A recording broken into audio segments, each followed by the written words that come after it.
Pourquoi? Parce que le grand point faible des élèves en histoire géo, c'est la méthodologie. Et cette méthodologie, ils vont la trouver en seconde et en première et en terminale.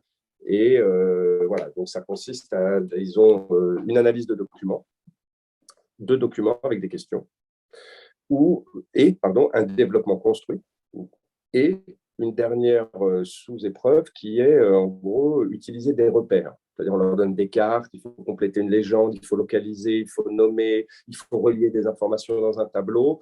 Voilà, le tout fait 40 points sur 50 et 10 points pour le MC, qui nous fait 50 pour histoire, géographie, éducation morale et civique.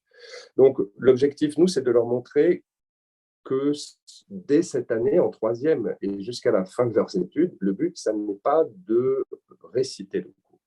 Voilà, j'ai des élèves en troisième qui arrivent, qui disent j'ai 8, je ne comprends pas, j'ai tout mis.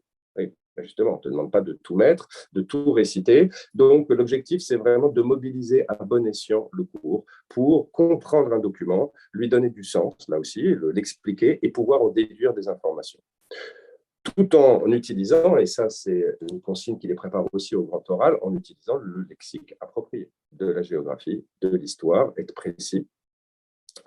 Donc là, on multiplie les sujets, on leur donne pour travailler la méthodologie. Et puis pour le développement construit, eh bien c'est pareil, on retrouve tout de suite de l'argumentation. Là, ils n'ont pas le choix.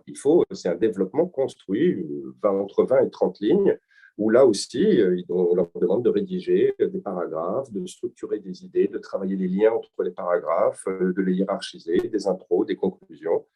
Et puis pour les repères, on varie. On varie, soit une carte de géographie à compléter, soit un tableau avec des informations à relier, soit localiser des choses sur une map monde, soit sur une frise historique complétée avec les grands événements, soit lire des échelles, transformer des échelles.